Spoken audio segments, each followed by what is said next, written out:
James. Well, we can see the tactics that you've used across these pages, but perhaps you could tell us about a couple of real highlights in terms of the fish captures that you've enjoyed this spring. Yeah, definitely. Well, there's been a couple really. The first one's got to be a brace of 30s. I felt I was getting really close to my target, which at the time is, well, and still is, a mid-40 linear. At the right time it could be anything between 40 and 44 pounds. Like I said, I was getting really close. I'd seen him a couple of times. You know, he was feeding on my spot, so I just know he was, and I had to take those 2 days off. So the highlight has got to be one session where I managed to brace a 30 to 32 pound linear, which at night time I was convinced was my target, obviously, until I weighed her. It turns out it was an unknown for the lake, so I was absolutely over the moon with that one.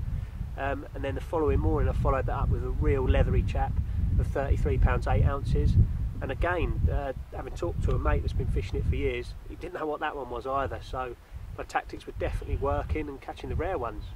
And it wasn't long before you actually tripped up a very special fish indeed, was it? No, it wasn't.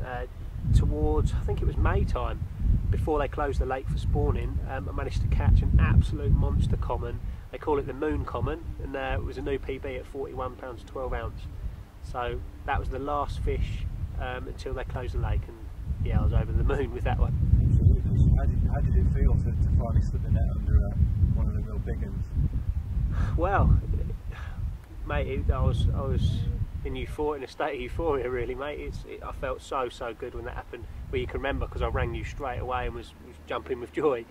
I've caught a few of the known big ones now, well, all of them to be honest, other than the linear, so fingers crossed I'm going to catch her soon. And do you think that your tactics that you've detailed across these pages are going to eventually lead to the downfall of that one? Yeah, definitely.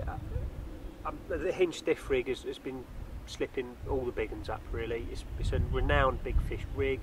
The way that fish feeds, it's got a very sort of overslung mouth, and past captures have been on pop-ups as well, so I've done my research on that and just got to hope she slips up now.